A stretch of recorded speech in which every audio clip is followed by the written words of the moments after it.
Welcome back to the Estate of Minds. Now, depending on whether you're listening to this episode, State of Origin fever is probably sweeping the country right now. But, gents, this got me thinking. And as an avid Queenslander, I reckon this is a fitting intro. So brace yourselves.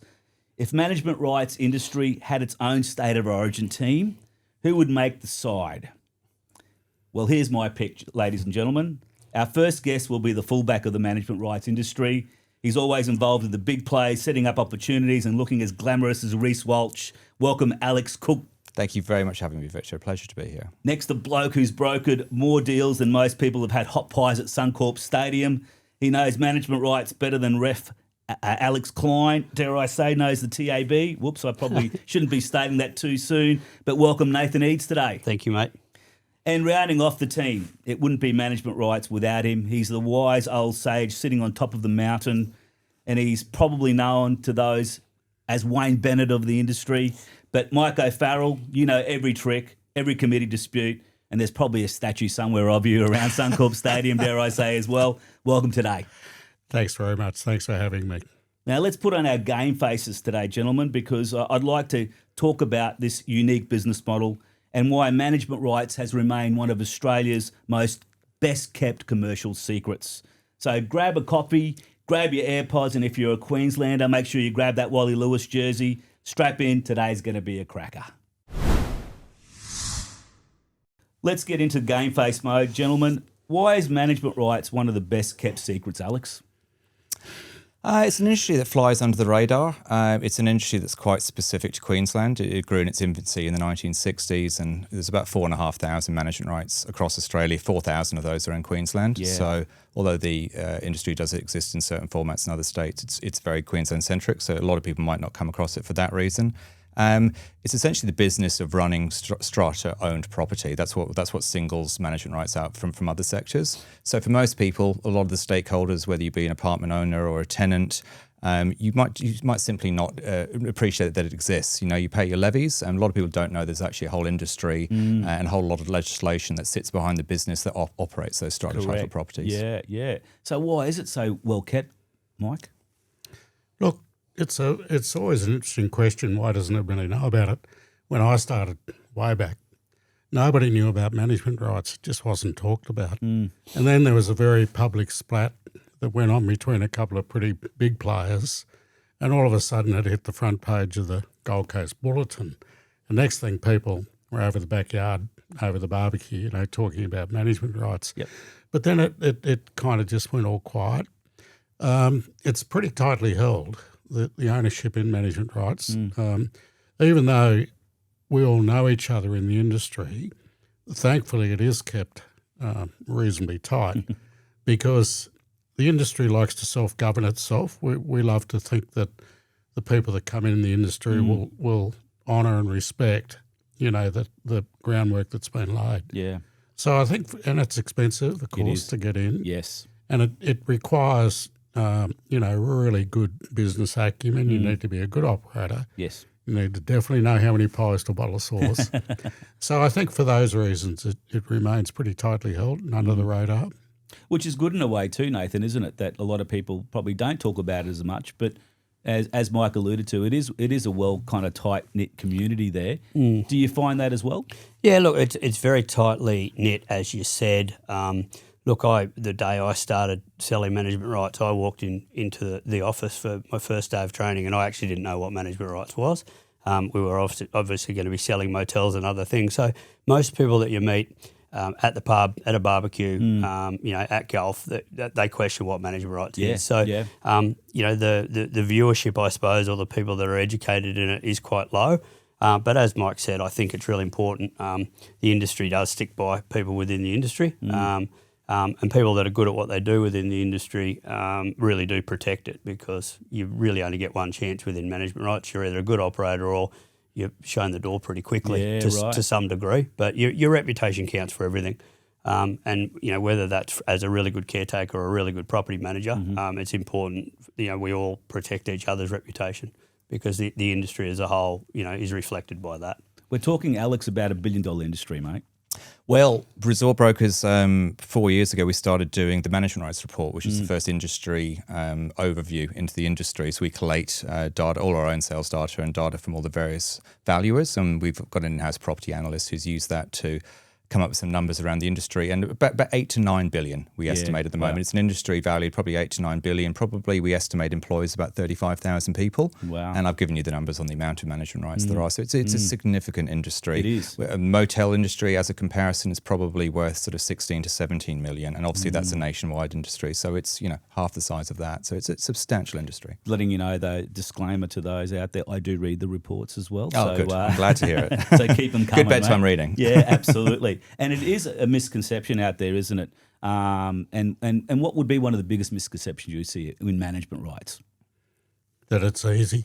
Yeah, I was about to say the same. We went through a really unfortunate period just prior to COVID where we had a couple of unscrupulous brokers that saw it as a, easy grab. They see ka-ching, don't they, right? Yeah. Ka-chink, ka-chink. And unfortunately, assignments weren't a big thing at the time. So the industry opened itself up a little bit to, we're coming in and we're going to be golfing 2, 3, 4 days a week. Yes. And that's just not the case. So why do you think that perception exists, Mike? I think it was a bad sell by certain people. I mean, these guys now, they're experts at analysing and working out the type of people that are going to be very successful or not in the industry. I mean, both of these guys, they wouldn't get out of bed unless they had totally qualified a buyer because they understand what it's all about. I work in the industry and a lot in dispute and I can see the people that haven't been unfortunately qualified or don't have that business acumen or haven't taken the time to learn. And they're our worry. That's our worry in the industry. Yeah, right. Nathan, do you see that as well, that there's a misconception out there about the industry? Oh, look, I don't think it's a misconception by people that are educated in knowing what they're getting into. Right. There's no shortcuts into buying one and doing it properly. And Alex will attest to that, as will Mike. Doing your due diligence up front, really working with your broker to understand exactly what you're buying, being able to read an agreement from front to back, understanding what the committee relationships are before you walk into that building. They're all things you can do to put a bit of an insurance policy in place against failure. But the reality is, like any business, if you're smart enough, you dedicate yourself to something and you work hard, that could be a very good business. Unfortunately, if you're going to take shortcuts, and I say it all the time in our seminars, whether you own a florist, a hairdresser, or a hardware store, if you're going to take shortcuts and not give the service that you should, your business is going to fail. I think that's any business though, Alex. Correct. Isn't it really? Yeah. Yeah, look, it is. I think you can never lose sight of the fact that management rights is very much a people business. You're dealing with multiple stakeholders.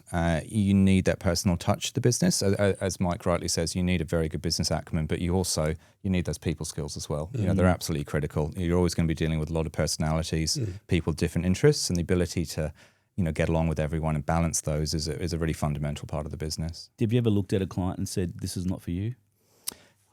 Yes. Absolutely. Yes. Absolutely, unquestionably. Regularly. Today. Yes. That's where real estates and maybe brokers do differ in that regard. I think don't most they? buyers will work that out for themselves. Right. First timers that come into it. As I say, Nathan and I, and all good brokers in the industry do make a huge amount of effort to make sure people are properly educated and understand what they're getting into. So, we try and avoid those mistakes. I as think much as it's the possible last these days. thing we want is for our clients to not be successful. Oh, absolutely. It's not a transaction like a residential transaction where 30 days it's over, you move on to the next one. And look, no discredit to the other agents. We're more of a business broker than we are a real estate agent. Yes. So, transactions are anywhere between 3 and 6 months, 9 months. I've just had one go over a year. We don't want our clients to be unsuccessful or get in there and hate it, because it will reflect badly on us. Would you say one of the prerequisites would be having a commercial acumen for success? Absolutely. Absolutely. I mean, for starts, you're going into an industry where you need to know the government acts, significantly. You need There's to a lot know of them. legislation there, isn't there? Well, And compliance, obviously. someone's quoted to me once that there's something like we float under 100 odd acts in terms of when you're in there operating. You need to know financial services, you need to know residential tenancies, you need to know everything if you're in short-term letting. But you need to understand, the Body Corporate and Community Management Act in Queensland. That's what we operate under. Yeah, exactly. And in other states, they have their strata acts as well. So if you don't take the time and the effort to have a broad understanding of that, then unfortunately, you will fail. There's no doubt. We don't want to scare people off this industry either, right? So Yeah, I was going to say that I completely agree with everything Mike's saying. That said, with the right attitude and the right ability, you can learn the industry. Yes. I always say it's not rocket science. There's just a lot to learn. Yes. But you need to be dedicated, and it's not easy. That's the underlying And message. most commercial agreements you can all attest to would be quite complicated, but you get the right people and the right support networks, you as brokers, industry specialists and so forth there. So one of the things I have found about the industry is how well supported it actually is when it comes to accountants, finance people, legal people, everybody, brokers, you all have a role almost to play. Yeah, and the Everybody support in that that each operators give to each other as well, which is phenomenal with the industry. That's something really special about the management rights industry, I think. Correct. And the one thing that the one thing we at all of our education sessions, Alex is the same, Mike's the same, every company's the same that are doing it properly. There's become a real need for upfront education versus 10, 15 years ago. And like most businesses, that's just an evolution of our industry. So, getting involved in our governing body, ARAMA, doing some training. You're not going to go and buy a couple of $1 million business and not spend a few $1,000s on training. Most people need a degree to buy businesses of that regard. So, Mike's company does a lot of pre and post-settlement training and compliance activity. There's other companies out there that do it. But also, even your original licence, and you guys will attest to this as the leading licensing authority in our business, don't just go and get your real estate licence. Learn how that relates to a management rights, because it is different to a property management or a residential role, I suppose. And that's what we've been able to do. We've been able to customise our courses to suit our audience now. And having worked with resort brokers since 2016, I believe now, we're getting on a bit there, Alex. But, we've been able to kind of like acclimatise our courses, so to speak, to your clients. You would have trained a lot of people into the industry over the years, I imagine. Absolutely. And that gives me a view to the next question, Alex. What is it about management rights that creates such passionate advocates, do you think?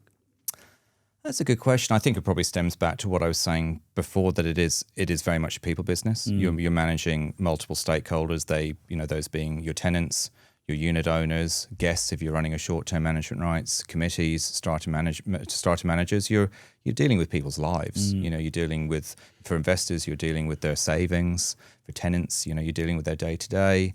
And obviously, management rights is quite unique in the respect that you're working in essentially quite a geographically isolated place. So interacting with people's lives on a day-to-day basis and all those various interests in one location, you can't help but be passionate about it. Absolutely. And if you're not passionate about it, you're probably not doing a very good job. And we're talking millions of dollars here too, right? I mean, this isn't small bickies, is it, Mike? No, it's not. And, the really good operators, the very successful ones that are that way inclined, they'll go on and buy multiples, because it's in their blood, they've got it. One thing about this industry, once you get in it and once it gets in your blood, you do stay. I mean, it's fantastic industry, the fact that we can all, or, these guys, they're competitors, but, you go to a function and we're there, we're brothers in arms, so to speak. Yeah, absolutely. And that's probably one of the reasons why there are such an important advocacy, isn't it, Nathan? Because you are a small community. It's $1 billion industry. It's well protected. It's well legislated. So it makes sense to look after it, right? Oh, we're very much a tight-knit community, but I even go down a level from that and be a little bit more granular. Within your business, versus shopfront, you're dealing with maybe only 50 different customers for the next 10 years. So every single one of those 50 relationships is very important. Whereas a shopfront, you might have 50 different people come in per day and you never see half of them again. Yeah. From an industry perspective, the people behind the scenes, people do come and go, but most of us, Alex has been doing this 15, 20 years. I'm not far behind him. Mike's been doing it forever. The industry's been good to us, but because we've been good to the industry. Absolutely. And as I said right up front, you've got to, everyone within the industry wants to protect their own reputation, but they're just as interested in protecting the industries at the same time. And they're the people that last. That's one of the things I have noticed, Alex, as well, Nathan and Mike, that a lot of operators are not transactional like you'd probably see in my real estate world, residential and so forth there. With that commercial acumen and that kind of area, you see people in the industry, don't you, for decades, Mike? You do. Yeah. Why is that? Why is it such an attractive industry, and why does people stay in it so long? I think it just gets in your blood. I think I was very, very lucky. I grew up, I guess, in the industry at a time when you had to be anointed. There was a rat pack, and seriously, An induction ceremony was their baptism. Almost, Victor. Alex is cringing over there. So. No, I can tell you. We're the next generation. Back in the Q-Rama days, you had to be anointed. I mean, Billy's beach house down the Gold Coast, God, lucky me. You went there as a young, bright-eyed, bushy-tailed, knocked down the walls of the world and the whole thing, and you got put in your place very quickly. And when it was time, if you'd served your apprenticeship and you were ready to move on, you got a tap on the shoulder from a beautiful old agent called Dave Allen. He said, "Okay, young fella, it's ready for you to move up." I was just about to say that, because when you just to, I suppose, differentiate what you were saying there, people do stay in the industry for a long time, but it is quite transactional. And the beauty or the reason people are able to stay in the industry for a long time, because you buy a business, you do well, you grow the net profit, you make some capital gain out of it, and you go on and buy a bigger business. Correct. So it is transactional, but people do stay in for a long period of time. Right. There's a lot of recycling. It's a great investment vehicle, isn't it? Really, in that regard. 100%. Again, if you're good at what you do, there's some really good scope to benefit the people that you're serving, and also give yourself some serious capital gain at the same time. Yeah, absolutely. And that investment in income return as well, isn't there, Nathan? Well, and it doesn't necessarily have to be a 20-year plan for you to generate income, have a capital gain, build bigger and bigger. There's some very small entrants, $100,000, $200,000 entrants into the industry, having owned two small caretaking-only businesses. For me, it served a purpose for many years as just a bit of a side hustle. So the scale of the industry, from a couple of $100,000 to tens of millions of dollars, there's something in the industry for everyone. You just need to understand what you need to get out of the industry as to what you buy, I suppose. Yes. And that's part of the process that we sit down and talk you through. Yeah. Is there a character fit, do you think, Alex, in regards to what kind of person would thrive in a management rights industry? I feel like I'm becoming a bit of a stuck record here, because I've given the same answer to 3 questions here, but it's a people business. Yeah. It really boils down to that. I mean, you need to be hardworking. You need to have a good business acumen. The intricacies of management rights can be learnt. I think the bit that is perhaps unique to people who are good at management rights is those very high level personal skills combined with that business acumen. There's a lot of good business people that just aren't able to deal with multiple personalities. And keep everyone happy on a daily basis. That's the real skill. I think really good problem solvers. Not every, and Michael attests to this more than anyone, not every day is the same. You wake up to a problem with a fire system or something, there's a new lawn grub or something you haven't encountered yet. You've got to find a solution for it, and there is no handbook. You've got to go and find the answer. Other than being a people industry, as you've all attested to, that seems to be a theme that's come up here, and having that acumen to be able to deal with multiple personalities and people on a daily basis. What's the most rewarding aspect beyond the financial return that people would look at if they were to enter this industry, Mike? Oh, absolutely. The owners, when you I have an acronym, PBO, poor bloody owner. poor, they're the ones, unfortunately, that a lot of times are kept in the dark. But for me, I mean, unfortunately, it just keeps going back. But when we started in the 90s, we still have owners still from those days that still say to us, oh, you want to go to dinner and or whatever. To me, that's the most rewarding thing, the fact that you've gone in there, you've done the right thing, and you can still walk around town and hold your head up high, and an owner will still ring you and still want to be with you. That's just the most rewarding thing. That is great, isn't it? That's a testament to the industry as well, isn't it, in that regard there? Because one of the other questions that we get asked from students is, a lot of people do this for a sea change, don't they, Alex? A bit of a lifestyle change. Yeah, absolutely. I think certainly if you look back at management rights a bit more historically, I mean, it obviously started as it's always referred to as a mum and dad business. Yes. When I started 15 years ago, still a lot of Kiwis coming over from New Zealand. So yeah, a lot of sea change. I think it's unquestionable that the industry has become a lot more corporatized, over the last decade. So certainly at the I guess the larger end, the top end of the scale wise of the management rights industry. Positive or negative? Sorry? Positive or negative with that? I think positives. Positives, yeah. I mean, it's increased the professionalism of the industry.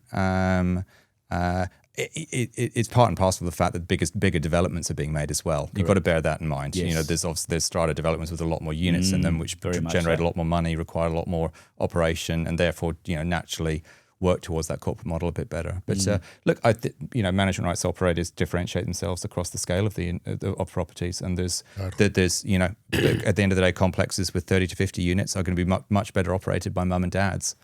As you're getting up to that 400 or 500 units, it's probably hard to do it as a mum and dad. You probably need that corporate structure behind you. So absolutely, yeah. You talk to a lot of people, Mike, before they enter into the industry, and to see if this is going to be the right fit for them. Is lifestyle a big aspect for them? Yes and no, and I take people through a process when I get an opportunity to really get into their heads, same as the guys do, just maybe a little bit differently.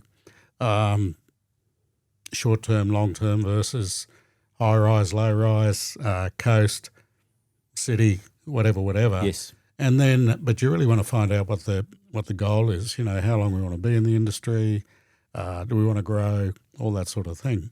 So, and then, of course, you go into the buying stage, and then next thing you're in there operating it. And, of course, the last part of that puzzle is what do you do then? Do you grow it? Do you sell that one, move on, or do you try and expand around it? So there's all different buyers, all different ways, all different goals that they have. I'm always wary of the ones that just want to get in and try and make a killing and get out, because that doesn't exist. It costs a lot of money to get into. This morning I was with some people. They've been in the industry 18 months and now they're talking about moving on. I sat down and did the sums and I said, well, you're X dollars in and you're X dollars getting out, and what are you going to go and do? What are you going to go and find that's as good as what you've got? Said, get onto the guys and try and find some add-ons, that sort of thing.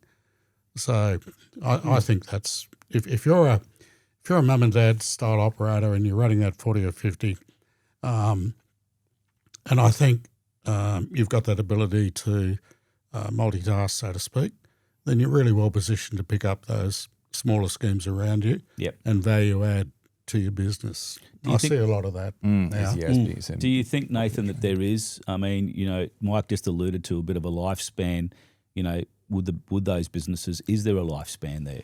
Oh, look, they are. Look, I'll go back to what the guys have already said. That they are transactional. 3 to 5 years would be about your average of when people transact, but it really depends on where they are on that life cycle. Some people buy small and build gradually over time.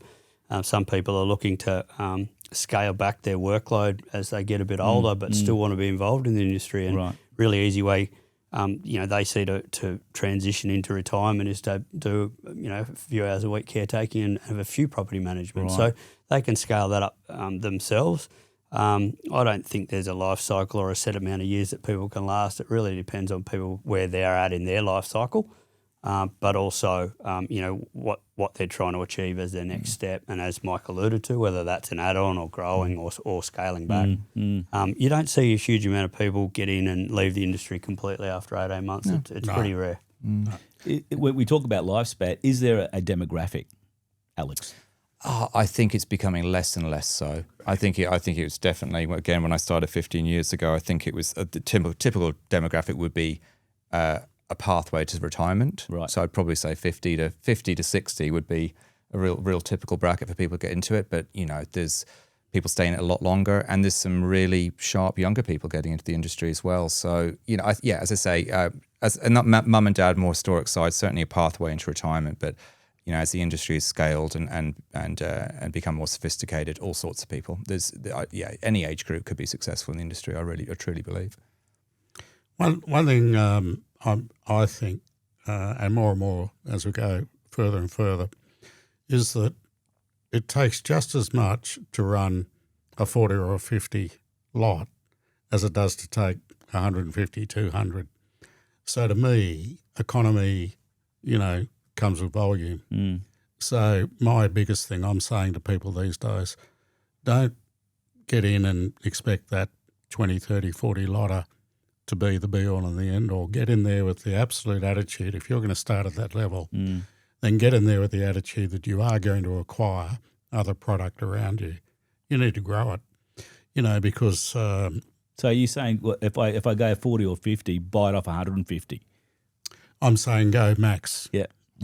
My recommendation always is max. The industry, because it's all you got to learn the same level for a 40 as you do for 100. Yes. So max. Right. Okay. Go absolute max. And search till you find that max.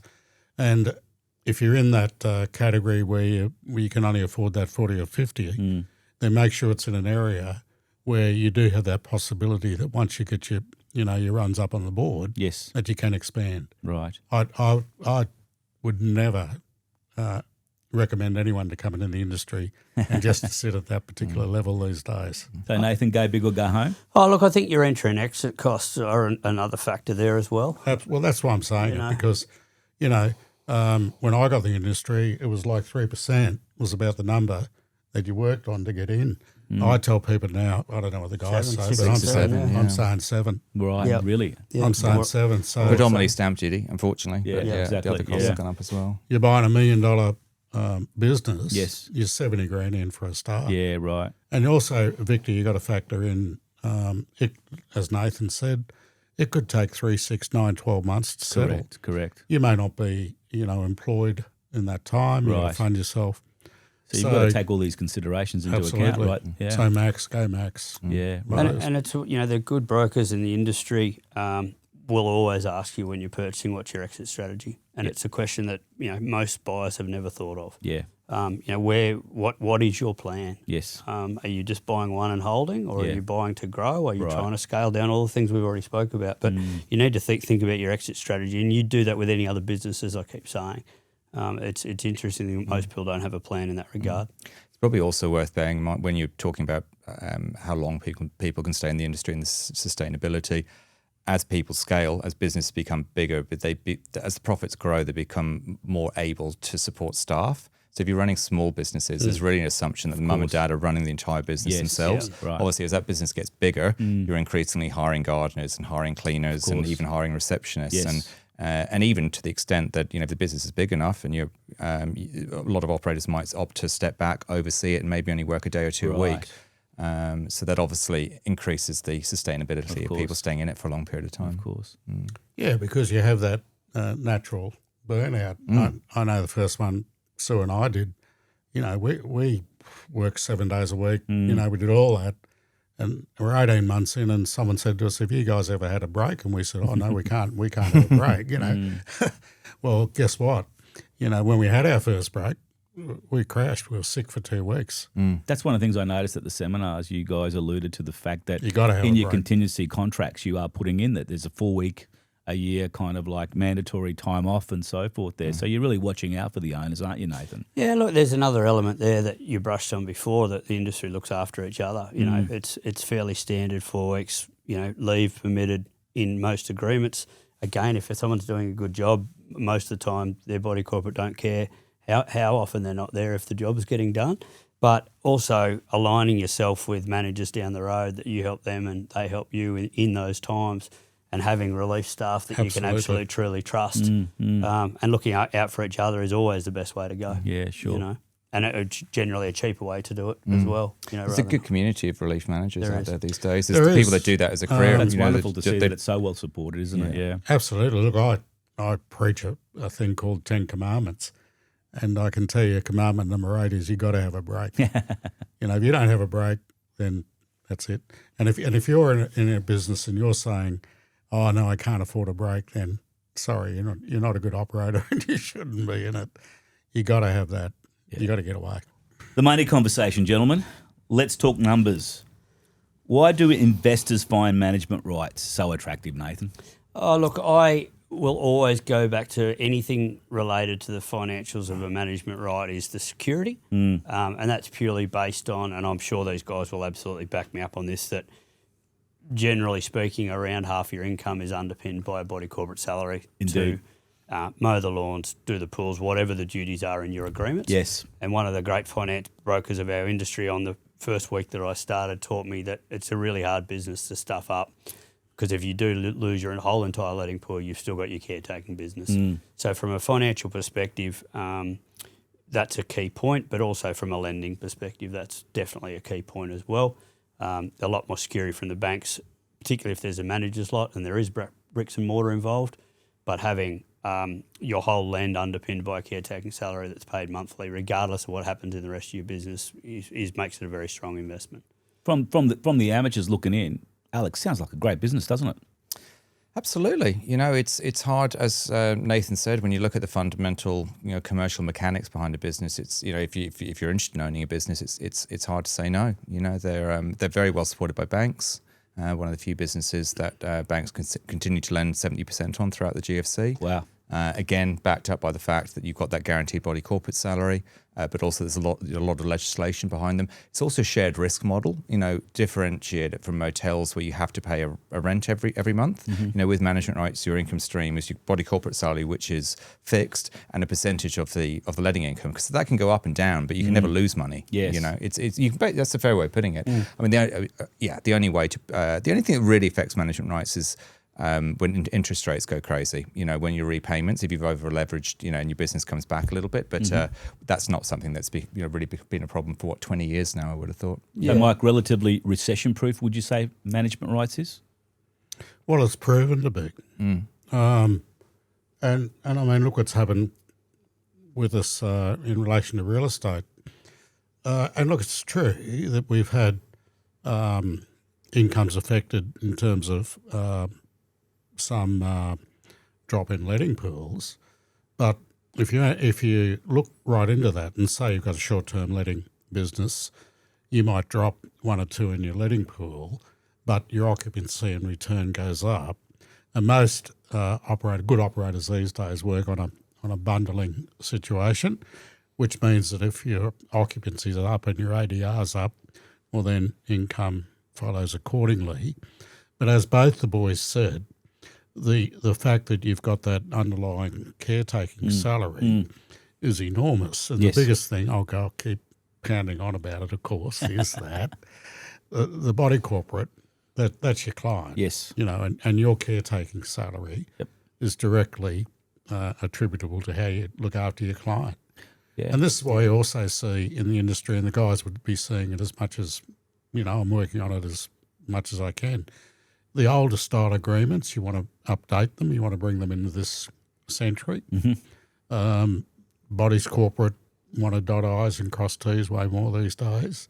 So caretaking is being looked at much more closely, which is a good thing because you get more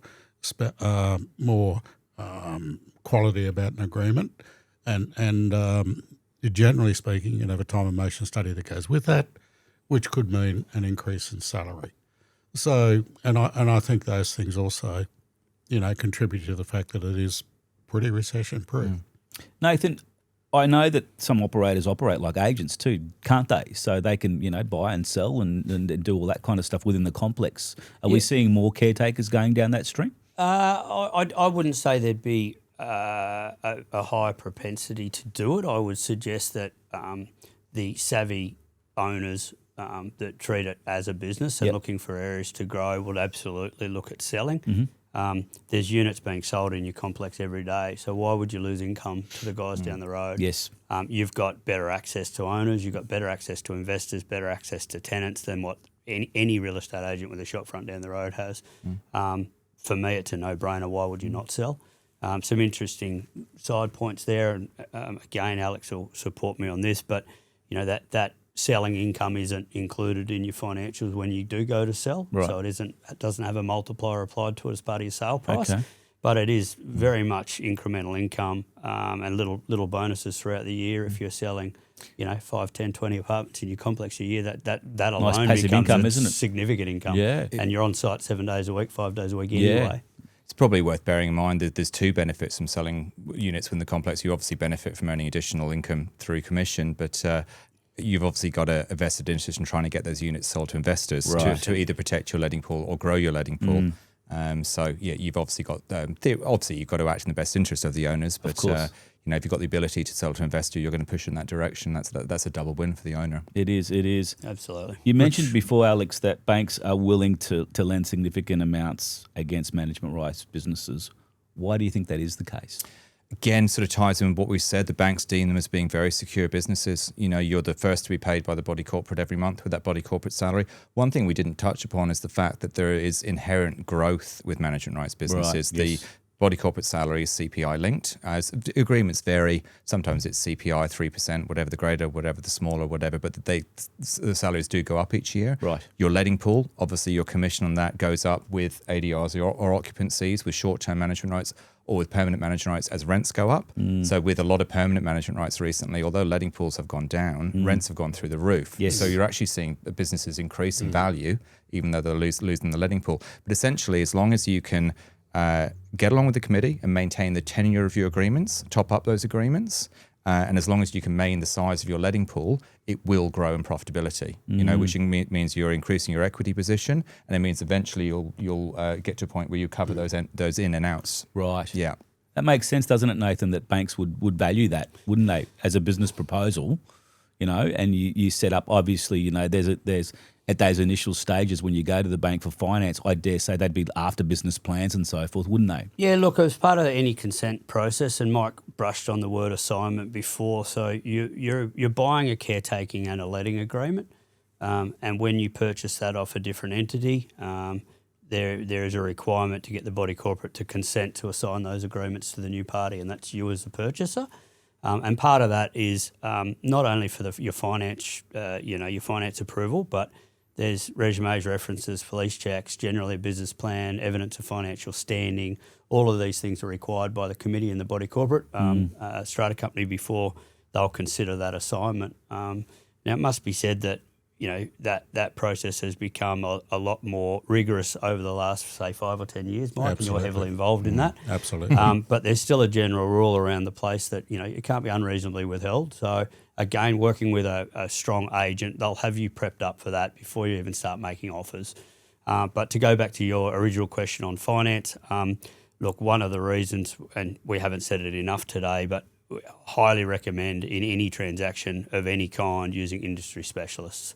And that's an industry finance broker, industry solicitor and industry accountant.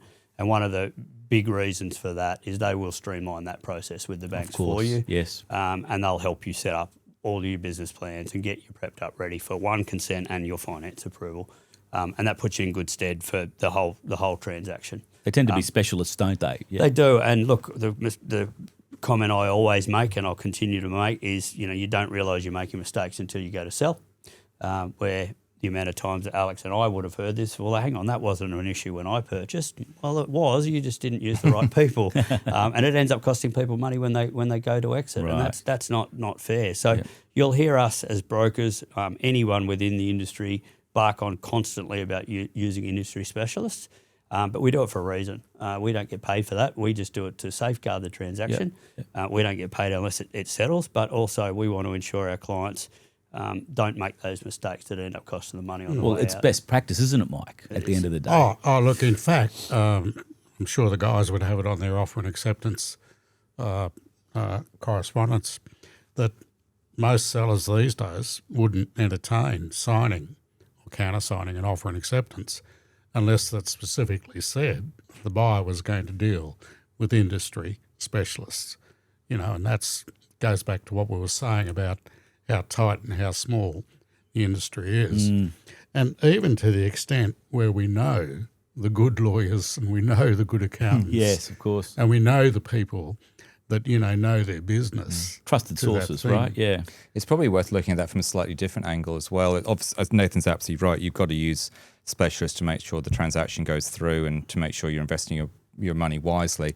Looking at it from a slightly different angle, bear in mind the whole point of due diligence is a process to getting finance. Right. You know, you're borrowing money, and in order to borrow that money, the bank want to see that the business is viable. So they want to see the income verification report, a legal DD report, and evaluation. If they're not done by specialists, they're not going to accept them. So you can't borrow the money anyway. Right, So you've wasted your time So and it's money. not as simple as just servicing, is it? Really? Yeah, that's right. It's interesting also, Victor, that over the years you could virtually count on one hand the number of times a bank would have had to move on its security after lending into management rights. And almost in all those cases, apart from one or two, it would be because the operator had divested interests, business interests. So it's a, I'm going to use the word no-brainer, but it's certainly very, very, very good business for the banks in terms of their security and stability. Nathan, is management rights really one of the most unappreciated business opportunities, do you think, in the Australian property market? Why aren't more people talking about this? Yes, and for a couple of reasons. To run a really good trade business, you're spending 4 or 5 years as an apprentice. To run a good architectural firm, you're spending 5 or 6 years at university. It is one of the very few businesses you can get into without an apprenticeship or a huge level of qualifications. But again, we go back to what we originally said. If you're hardworking, you've got a bit of business now, and it happens to help if at least one of the partnerships a bit handy. It's a very hard business to make a mess of. I go back to what Mike says in every presentation we've ever done together, and it's just relationships. Yeah. If you can maintain a relationship with your committee, your owners, and do the best for that building, it's what it's all about. A very rewarding business. It's been a common theme today, hasn't it? Relationships, all about Mike? Yeah. Relationship, owners, absolutely. One of the things that a question that was asked of our alumni was, and a gentleman that was at the conference, at the Resort Brokers conference recently, he's a young salesperson. He's earning about $100K in real estate at the moment.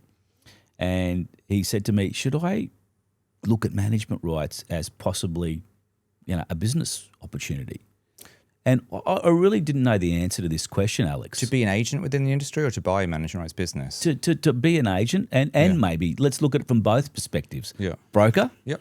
and maybe as a business opportunity, because he's a young man. He's only 25 years old. And you mentioned there's a great support network. Why couldn't a 25-year-old maybe do this as a business? Oh, look, the simple answer is, and it's maybe something we haven't touched on a huge amount. Well, you need the equity to get into it. As simple as that. Not many 25-year-olds have the equity sufficient to buy management rights, which is going to pay them $100,000 a year. Yeah, really. Yeah. From an agent's point of view, by all means, there's always opportunities at the good brokerages for good young brokers. I would suspect as an agent, it probably takes longer to sow your oats, so to speak, than it does as a real estate agent. You've got to spend several years knocking on doors and building relationships before you really start building a pipeline. Yes. And maybe at 25, you might not be able to wait that long to start getting the commissions in. So yeah, I would be very worried. So you're saying 25 could be a 30-year-old Mike before he's earning a quid? To be honest. A lot of people in their 20s don't appreciate the fact. Oh, I probably shouldn't say that way, but there is an absolute apprenticeship, and you don't become what these guys are overnight. You know that. Look, I mean, these guys are operators. They've been doing it for years and years Absolutely, and years. yeah. And they're pretty smart too. There's a skill set though, isn't there? Right? Yeah. So I'm not saying that people in their 20s are not intelligent by any stretch of the imagination. They're the future and whatever. But building that pipeline, where you can make that phone call when something comes up and you can ring 3 or 4 people and say, have I got the deal for you? That only comes with experience and comes with time in the industry. Interesting though, the size of the industry, and Alex, with the report that Resort Brokers do, would be perhaps more accurate what I'm about to say, but something like 35% of all Queenslanders at the moment live in strata. And by 2050, it's estimated that 65% of all Queenslanders That's will massive. live in strata. That's massive. So that's just massive growth that's going to continue to happen. So that just means that management rights number Is going to get bigger. is just going to get bigger and bigger. And the model is still a very, very, very acceptable and workable model. Yep, the buildings get bigger. Yep, there will be probably a little bit more corporate come into it, and Yes. we're seeing that now. Yep. But the industry is just going to keep growing. There's no ifs, buts, maybes. That 25-year-old actually just thinking about it, good advice to him if he's interested in the industry with the bigger, more corporate management rights that we talk about. They're obviously always employing property managers, even in-house salespeople to sell with. So certainly someone looking to learn the industry, because essentially there are in-house real estate agents within large management rights. So that's a very good way of getting into the industry. Is there a restricted audience when it comes to buying the management rights? I mean, you mentioned there equity is important. Is there a restriction there? Oh, look, I wouldn't say there's a restriction. The people that are successful in buying the right businesses for them are generally the ones that take the advice. They do it the right way because generally speaking, and Alex, again, we keep agreeing on everything as we will, if you've got two offers at the same price and one's committed to doing A, B, C, D training, they're using industry specialists, all the things that will de-risk their transaction, you're always going to look at that offer. So if you're looking at getting into the industry, you do need to come into it willing to learn and willing to take advice if you want to find the right property.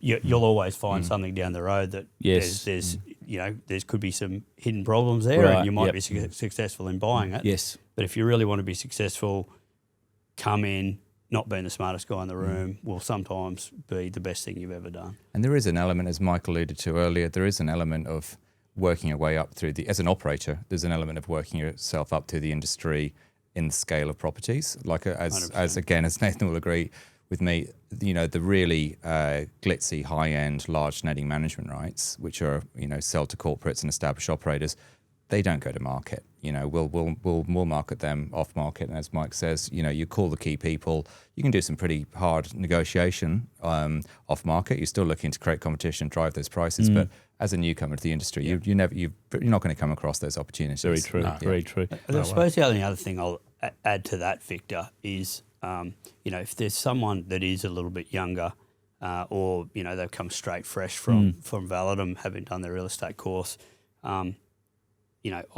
I'll never shut the door to going and having a coffee with them. I'm sure neither of these two will either, and really find out exactly why they want to enter the industry. Well, that's and nice that to could know. be as a broker. Yeah. I've hired quite a few of your alumni that have been very successful, and most of our RAS 360 brokers have trained through you guys and resort brokers as well. But there's always, exactly, me too, several times.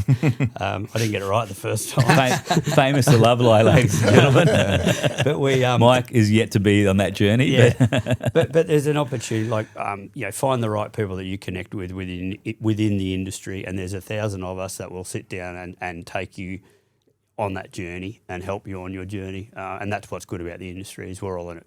We're all in it for the right thing. Because that's what scares me a little bit, and scares a lot of people that I've spoken to, even at your seminars. Is it getting too expensive to enter? I don't think so. I still think there's value out there, and I still think there's businesses, that suit particular buyers, so to speak. There's no doubt, and we briefly touched on it, that the value of real estate has gone up. There is a new phenomena that's coming in the industry in terms of decoupling the real estate from the business, and some of that's happening. So the market will always correct itself. There's no doubt about that.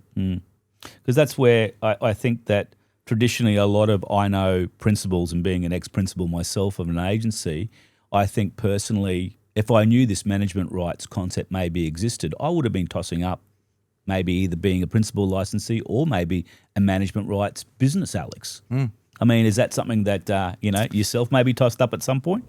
Absolutely, yeah. Look, I still consider it potentially. I'm not convinced. I'm not 100% sure I want to be a broker my whole life. And as a segue at some point, I might move over to the operational side. I think the thing to bear in mind, as you know, growing, being the principal real estate business, growing this very successful training business, getting into management rights, whatever you're getting into, it requires the effort. It requires time. It's not going to happen overnight. So certainly the rewards are there in all the industries. You just got to work out what you're passionate about. Very true. But you've got to put the time in, whatever you're going to do. Even if you're going to sell, right? you've still got to put the time in. Yeah, absolutely. And I can attest to that, absolutely, having owned a couple of management rights when I was a broker as a bit of a side income, and it worked for me at the time. But when I moved into a more senior role, I realised that was going to start impacting both of those lives. So I made the decision to go all in where I am at RAS. But Alex is absolutely right. There's a place in the industry for everyone, but there's still no shortcuts, and we keep saying that. You've still got to work hard, and you've got to buy. You've got to make a decision on which direction you go, and it needs to be an actual facts-based decision. You can't just go on a whim and think, "I'll just buy this and hope it works out." Like anything, it's always an interesting topic in management rights. People, I remember when I first started, people used to find it crazy that you'd be a broker without having owned a management rights business. And I used to find it quite disconcerting early on in my career, but now I know they are two very different skill sets. Oh, absolutely. And I can imagine, yeah. And I became a vastly different broker after owning them. I'm not so much operating, but certainly the buying and selling process. I learnt so much through that, having done it for already 8 or 10 years, but understanding what it's like to be a buyer and a seller. Yeah, it's vastly different. It's you get to sit on both sides of the fence, right? So you can attest to both, So I think that's important. But look, we mentioned there before, and you mentioned that it can be a recession-proof business compared to what's happening now in the property sector. And we all know with the recent budget kind of announcements and so forth there, we won't get political because I know that might upset Alex. But in regards to that, has this business been affected by what's currently happening? Well, for a start, the budget is yet to be passed. True. All right, so I will get political. Let's hope. Don't hold back, Mike. No, don't tell him that. Let's hope that there's still some people in Canberra that have some sort of common sense about where we're going in this country with decisions that unfortunately, regrettably, came out in the budget. The only way to make an economy move is to give incentive to business, virtually. Small business, we're all in small business, all Correct. of us. Yep. And whether we like it or not. We're the ones that drive it. We're the bulk of we're the turnover, whatever. And there's so many better ways that I believe that we can generate huge revenue for this country rather than, unfortunately, the way it was going. So budget gets passed, it will have an effect. I have no doubt. What way? I'm not an economist, not an accountant. Yes. So I can't answer that 100%. We're always adaptable, I guess. Yeah. But there will be. Will we evolve, do you really think, there, Nathan? Look, you must have known I was going to ask this question. Yeah, look, I'm not. I mean, I'd love to ask Alex. I know we certainly, from a selling perspective, it's had very little impact. Maybe I should disqualify. I don't think it'll have a big effect on the buying or the selling in terms of the boys, in terms of management rights per se. But I think it'll have a very major effect on our owners. The successful ones in particular, the ones that have worked hard to build and our investors. Yeah. And possibly subsequently the size of letting pools. I mean, that's the major threat, I think. Exactly. Which could have an impact on profitability of management rights businesses, on the viability. It's really hard. It's so hard to tell, though. There's so many variables out there. At the end of the day, we have a housing crisis, and it's got to correct itself somehow. So although the threat of negative gearing falling away is concerning, I just feel there's got to be something out there to correct that provision of rental options for Queenslanders. I'd love that blank piece of paper, and I'd love that 1 pen and 5 minutes with with total authority. I reckon I could fix a few housing I'm issues. sure you could, Mike. And that's my next question, gentlemen. Does the future of management rights look good for Queensland? I think it looks fine. I can't believe. I go back to what I just said a minute ago. I can't believe that the budget, as it's been presented, will be passed in the form it's been presented. I think there will have to be some sort of trade-offs somewhere. What comes out of that? Well, I guess we'll wait and see. But, I mean, the growth of people going into strata, to me, just I think it's a lay down. I think management rights, Alex, very acceptable. I think it'll continue to grow. Yes. Is it worth, Alex, brushing on the threats that we've had to our industry from a legislative Well, perspective? actually, I mean, that's you a were a good bit point. closer to Well, that yeah, than I was going to touch that in a positive light. I mean, I'd say yes, the future for management rights does look very positive.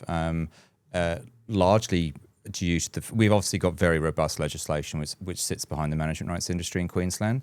There are unfortunately always a few naysayers to the industry, people who they typically dress it up in altruistic means to try and assist unit owners unnecessarily, but it's typical people, typically people who have a commercial interest in seeing the industry fail. Yep. So every, say, 7 to 10 years, the industry does get attacked, and we had I won't go into too much detail, but there was a bit of an attack on the industry as part of the previous Labor government's review of the strata industry. But thanks to ARAMA, which is the peak body that represents the industry, and a few key stakeholders, that attack was very successfully beaten off, and I don't think there'll be a review of the strata industry for a long time. There was a lot of investigation into the industry, and I think it was generally deemed to be very robust and secure at its core. So I think it's worth mentioning that from a legislation point of view, it's got a very good founding, I'd say, for at least the next 10 to 15 years. And this is long into the future, hopefully. and this was no fluke. I mean, this is exactly what I was saying about the industry self-regulating itself to a very large degree. We, Alex, very involved in leading that charge. We went to government and we said, these are the things that we are prepared to self-regulate ourselves in. Yep. No one else did that. So we put our hands up, we put our hands on our hearts and said, we can deliver this, and we are. Yeah. We are principally delivering what we said we would. Great. Yeah. Which was better operators, better trained, more astute. Because I think regardless of whatever the responses are, and they're quite diverse, and there's so many nuances to this now, it is affecting the property sector. That's one point we can all probably agree on.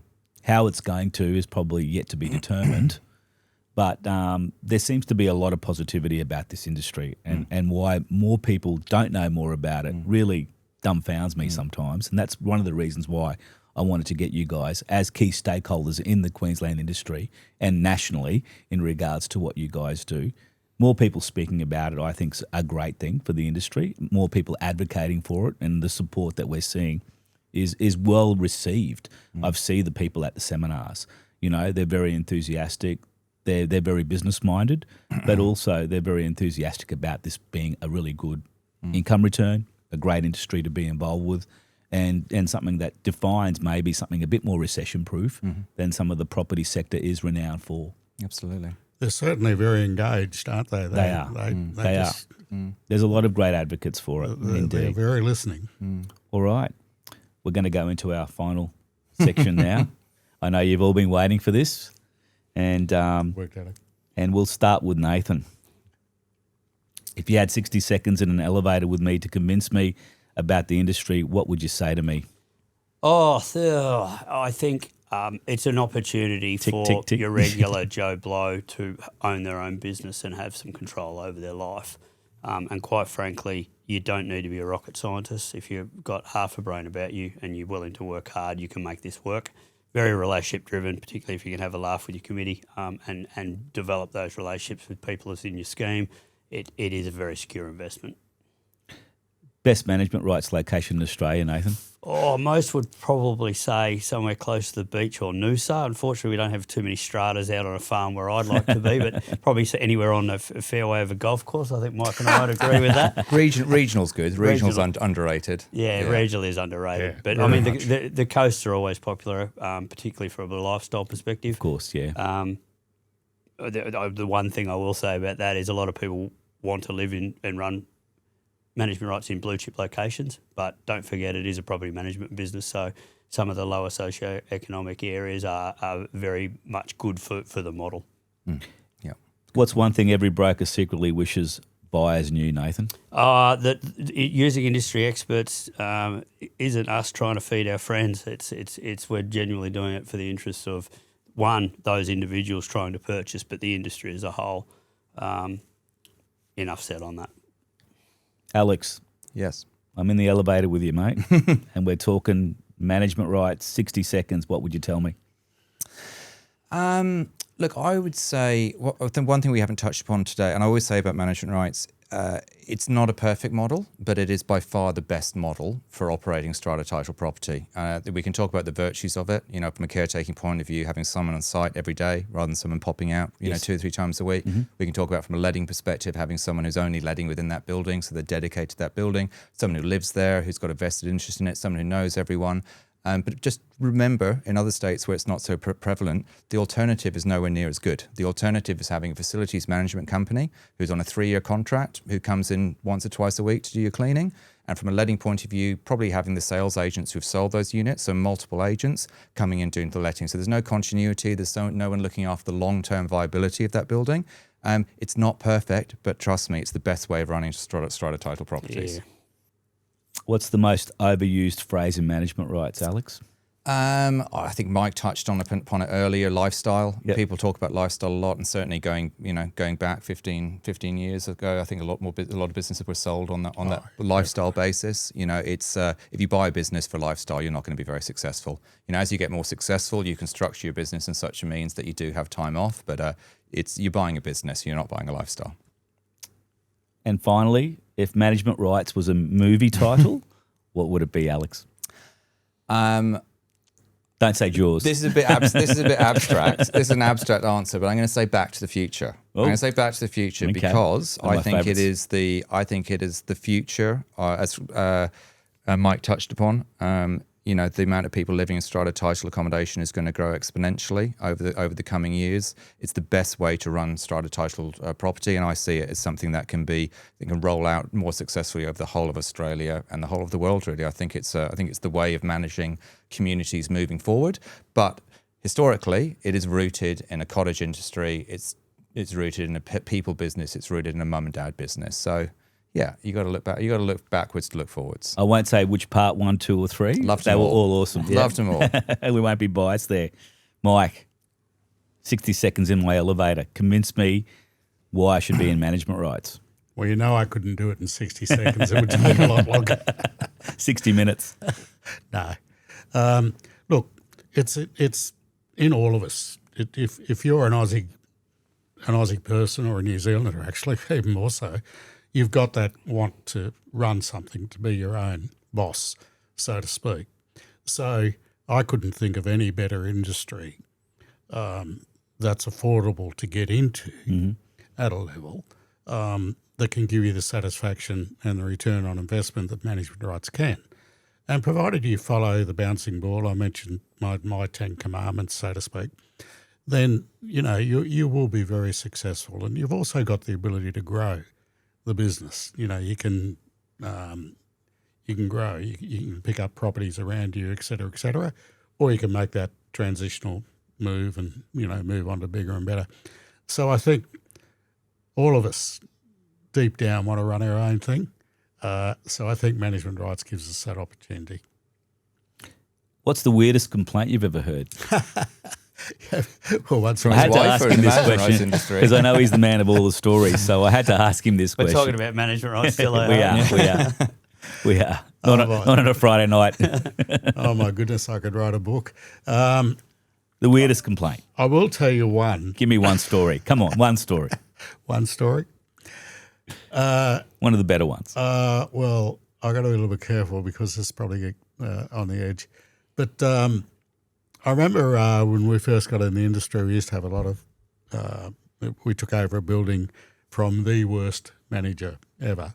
So, yeah, we thought we had 38 in the letting pool. In fact, it was 28. We took over on the 1st of April. 1991, 90, whatever it was. And, we wanted to do it right. And my wife was checking people in and finding that we're already owners living in the unit. Anyway, we struggled that year.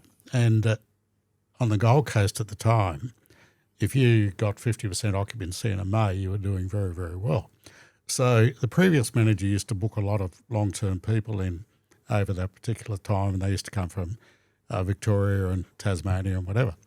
Anyway, we had 2 bedders, but he charged them a 1-bedroom price. So you locked off a bedroom and a bathroom.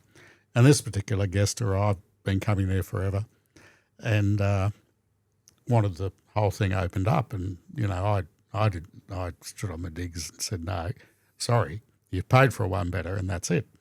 I said, I'm happy to open it up, but you need to pay. It's, I've got to go up and clean it myself and whatever. Anyway, she checked out in disgust about 3 weeks later. So I thought, phew, got out of that one. Next guest that checked in came flying down to reception the next morning and said, I'm never staying here again. So what's the problem? The plates, there were 6 plates, and when you got down to plate 4, you couldn't lift that plate off the other one because it was stuck together with egg. So what this guest had done had gone through every plate and egged them up and hidden stuff. Oh my God! It took us a week to clean that unit. Oh my God! The fumigation required was shocking. So I think that was one of my worst ever. Oh, wow. Well, there you have it, ladies and gentlemen. A huge thank you to Nathan Eades, Alex Cook, and Mike O'Farrell for sharing their wisdom today. Insights and proving management rights is a lot more exciting than most people might realise. If you're listening and thinking, hang on, why didn't anyone tell me about this industry? Well, you're probably not alone there, and hopefully you've been given some insight today into that world. If you want to connect with the lads here today, we'll put the descriptions down below and how you can do that, and to their websites. But until next time, go the Socceroos, go the Maroons. I'm Victor, and this has been A State of Minds. Bye for now.